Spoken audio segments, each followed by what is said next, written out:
perdana banget nih RS yang Mutiara Hati Prinsewu ada podcast. Kali ini Nadia sebagai host dan narasumbernya adalah Dr. Budi Arianto SPOG spesialis. Assalamualaikum.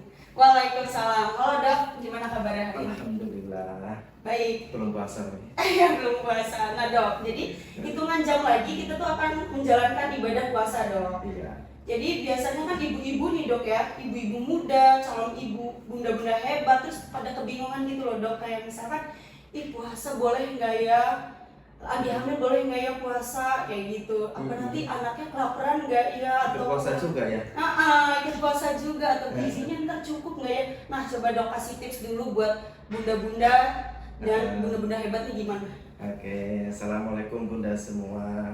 Ya, banyak memang orang yang takut ya menghadapi puasa selama kehamilannya. Karena orang tuh berpikirnya begini nih. Orang itu kan mikirnya kalau ibunya makan, makanannya masuk ke perut, lalu di dalam itu dimakan oleh bayinya. Orang kan mikirnya begitu.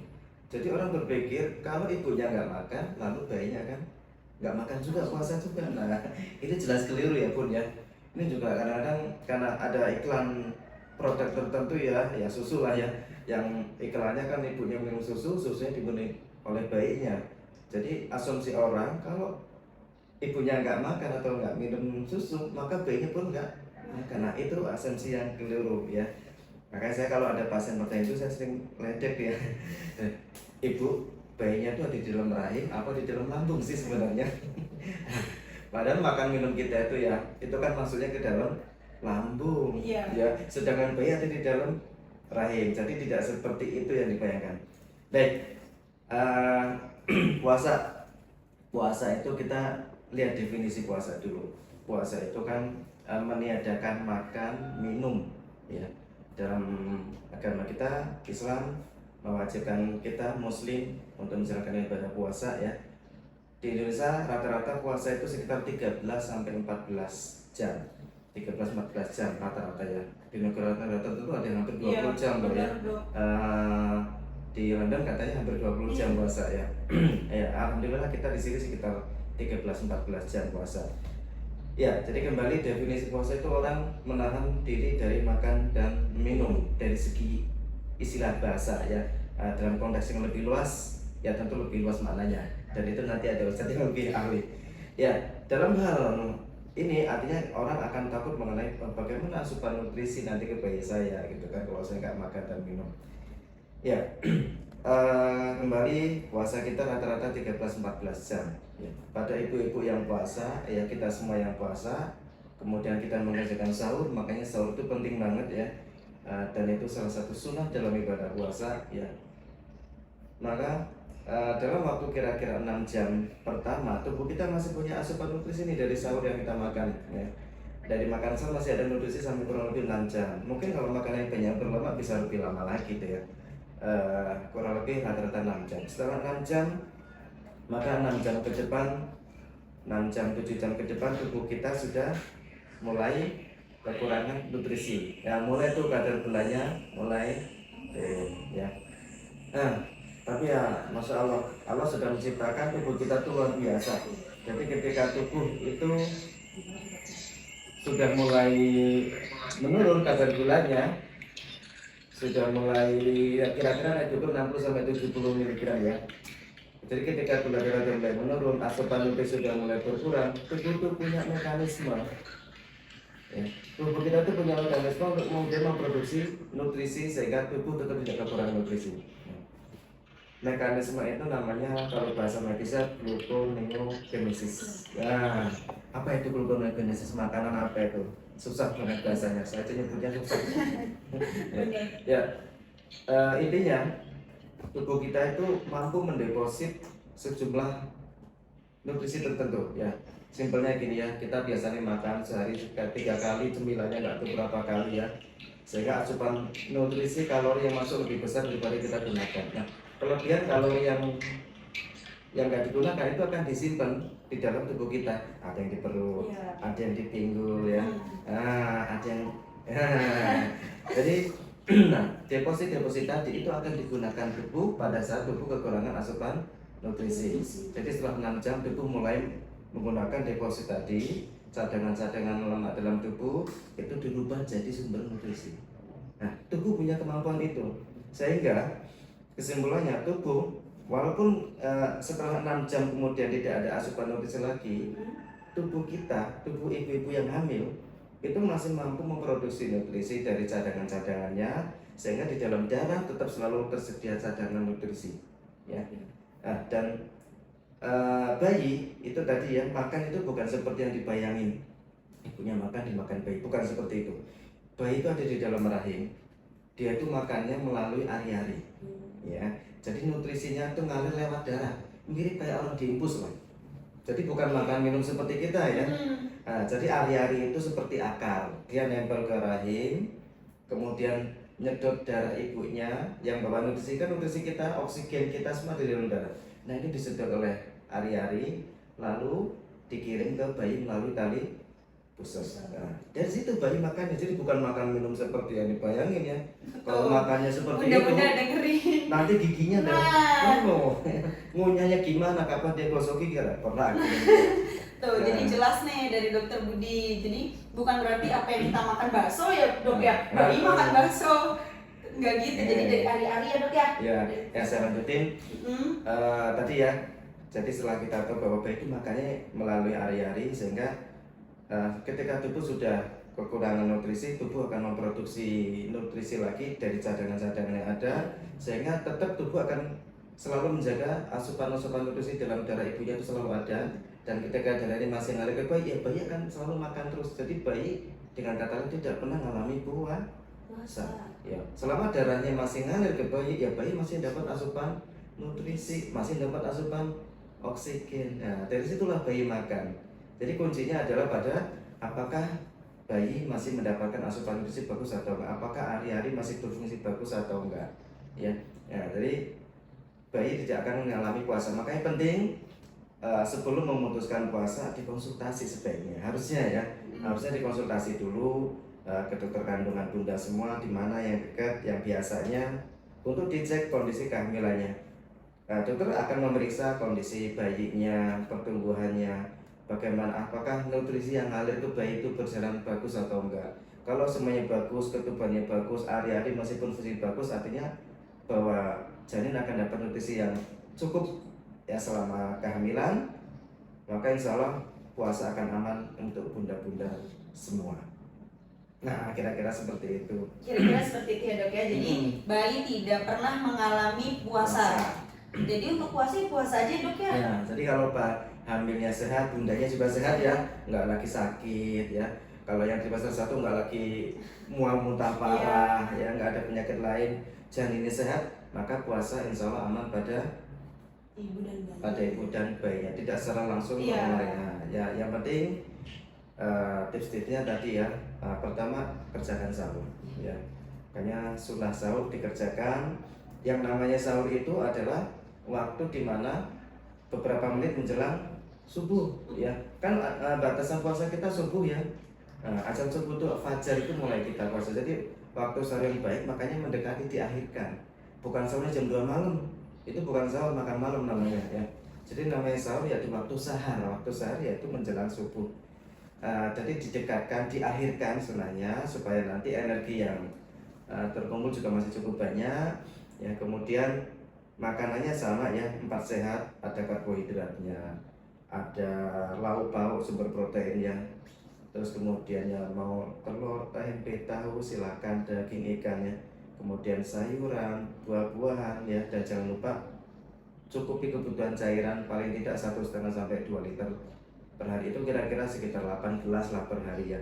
Nah itu silakan nanti bisa dibagi pada saat mau sahur, mungkin bisa 1 gelas, setelah sahur 1-2 gelas, nanti pas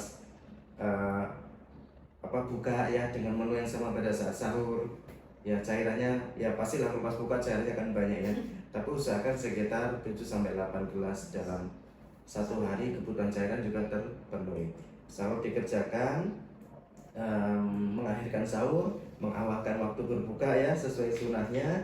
Kemudian ada camilan-camilan diantara setelah sahur sampai menjelang malam, sebelum tidur. Mungkin kalau bunda yang masih konsumsi susu bisa dikonsumsi sebelum tidur ya.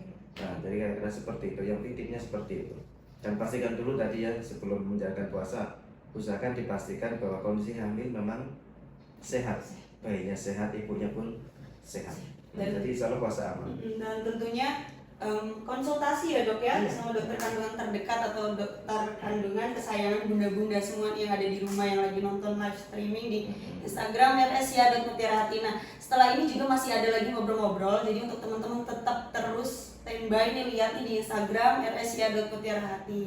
Nah dok, jadi tadi ada sahur seperti biasa ya dok, yang makannya harus sehat, akhiri sahur, terus buka juga, terus malam juga sebelum tidur boleh minum susu ya dok ya. Nah, jadi aman banget dok ya ternyata ya. Aman. Untuk menjalani Ya. puasa ibu-ibu Pada hamil. kondisi hamil ya. Ya sekarang ini juga apa ya mungkin kalau kasarnya ngomong dari aspek nutrisi, puasa kan hanya memindahkan jadwal makan ya. Dan kita lihat saat ini orang-orang yang puasa sebulan itu berat badannya nggak ada yang turun ya. Pada naik semua. Iya, Coba benar. nanti dicek ya. Iya benar dok. Kayak dulu ya. Ya mungkin karena asupan pada saat bukanya luar biasa ya, banyak manis-manis ya. Ya tapi seokelah pada ibu hamil selama kehamilan sehat, insya Allah puasa aman ya. Asal tetap dijaga ya dok, Asal tetap makannya. dijaga. Ya selanjutnya puasa ini kan memang ya pasti sebagian besar bunda yang muslim menginginkan puasa ya. Puasa ini selain dari sekedar ibadah menjalankan perintah itu, tetapi ada banyak manfaat yang ada di balik puasa itu sendiri. Pada saat puasa kita akan mencoba mengistirahatkan tubuh kita. Yang tadinya kita makannya nggak karuan ya, semuanya masuk nih. Wah sekarang kan jajanan segala macam-macam ya, dari yang instan ya, yang high kalori, semua kita masuk. Nah, saat puasa ya dari segi kesehatan kita akan mencoba mengistirahatkan sebagian tubuh kita ya. Jadi kita kasih kesempatan dalam sekian jam tubuh kita untuk membersihkan diri dari toksin-toksin, dari zat-zat yang mungkin berbahaya yang masuk ya, yang masuk ke dalam tubuh akibat pola makan kita yang mungkin kurang sehat selama ini ya. Jadi dengan puasa kita sebenarnya mengistirahatkan tubuh kita, memberi kesempatan ginjal, liver istirahat ya dalam aktivitasnya yang nggak pernah berhenti karena makanan yang masuk begitu luar biasa. Nah, memang kadang-kadang pada awal-awal puasa problemnya asam lambung suka naik, ya asam lambung naik. Mungkin ini juga salah satu saran atau tips berikutnya bahwa bagi bunda-bunda yang punya kecenderungan atau punya asam lambung yang berlebih, maka bisa mengkonsumsi obat-obat yang untuk mengurangi produksi asam lambung di awal-awal, ya. Karena biasanya bagi kita yang tidak terbiasa puasa sunnah, tiba-tiba puasa Ramadan kaget ya. Mesti awal-awal rasanya nggak enak, ya asam lambungnya naik, begah, perih, sehingga orang rata-rata akan bilang bahwa puasa itu di awal-awal yang berat. Setelah lewat masa adaptasi, tubuh udah beradaptasi seperti biasa, insya Allah udah enteng. Jadi obat-obat untuk mengurangi produksi asam lambung boleh dikonsumsi pada awal-awal puasa, biar puasanya lancar. Masya Allah, jadi pagi-pagi udah dapet ilmu juga ya dok ya. Mudah-mudahan nih yang sambil bangun tidur scroll Instagram melihat dapet ilmu langsung dari dokter kandungan ya.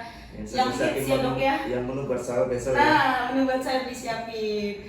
Nah dok, selain puasa nih kan tadi udah dikasih jawaban kalau puasa itu boleh banget malah ya buat agama juga ya dok ya, untuk anak juga, bayi juga semuanya bagus. Nah nih dok, ada ibu hamil nih kebanyakan mereka tuh ketakutan loh dok, kayak misalkan mau makan durian tapi takut, mau minum kopi tapi takut. Udah musim durian ya? Udah lah, dilarang musim durian nih dok sekarang. Jadi gimana tuh dok? Banyak banget yang ketakutan gitu loh dok. Lumayan nih udah mulai musim durian ya. Ya sebenarnya nggak cuma durian lah. Mitos-mitos makanan itu apalagi nanti berbuka puasa itu menunya macam-macam ya, termasuk mungkin ya sup durian ya. Jadi durian dan macam-macam lainnya di beberapa negara kayak India itu mitosnya mereka takut makan pepaya selama hamil. Di Indonesia mitosnya takut makan nanas selama hamil. Ya. Jadi makanan-makanan itu selama dikonsumsi dalam jumlah yang wajar, ya kita konsumsi kan yang seberapa nggak berlebihan, itu insya Allah aman selama kehamilan. Ya. Makanan itu akan berpotensi mengganggu kalau dikonsumsi berlebihan. Ya. Beberapa sudah diteliti mengenai kadar keamanannya. Kalau durian saya belum dapetin ininya, ya. Yang jelas secara umum durian itu mengandung zat yang merangsang produksi gas, sehingga kalau dikonsumsi selama puasa ya lebih nggak dianjurkan karena itu akan bikin gasnya meningkat sehingga akan bikin asam lambung makin tumbuh, makin bugar rasanya, antep terus ya. Kalau di luar kehamilan selama nggak berlebihan boleh. Boleh. Ya. Kalau yang sudah diuji, diteliti itu kayak nanas misalnya. Nanas itu ada kandungan zat kimia di situ yang bromelain ya namanya, yang memang bisa memicu kontraksi rahim. Ya. Tapi dosisnya itu besar. Ya. Paling tidak kira-kira dibutuhkan 180 mg bromelain itu kalau diukur kira-kira 5 buah nanas dimakan sekaligus baru bisa bikin kontraksi rahim. Ya artinya kalau bunda-bunda makan itu nanasnya nanti di es buah campur ada nanas sedikit itu nggak ngaruh Bun ya karena dibutuhkan 5 buah sekaligus ya. Nah, ada yang makan 5 buah? Enggak, kayaknya. Ya jadi poinnya semua itu selama dikonsumsi tidak berlebihan, insya Allah aman. Nanas aman asal jangan 5 buah ya dok ya. Kalau ya kalau udah 5 buah yang langsung dimakan ya udah pasti nggak enak. Belum ya, sampai dok, 5 buah udah keluar. Udah keluar. Nah kalau durian memang tidak dianjurkan ya dok ya. Ya karena gasnya banyak. Gasnya banyak ya. Nah, kalau di luar kehamilan nggak berlebihan boleh. Ya kalau cuma sedikit sih nggak masalah ya. Nah, kalau mungkin pas buka kan jenjang waktunya agak lama ke puasa ya mungkin masih aman. Tapi kalau pas sahur tentu nggak dianjurkan karena nanti gasnya numpuk pada saat jam puasa itu yang nggak nyaman. Berbahaya tidak tapi akan bikin nggak nyaman. Bener. Problemnya. Masya Allah banget ilmunya banyak selain ngebahas puasa ya dok ya, ngebahas makanan-makanan buah nanas itu gimana ternyata boleh tapi tidak boleh langsung 5 sekaligus ya dok ya.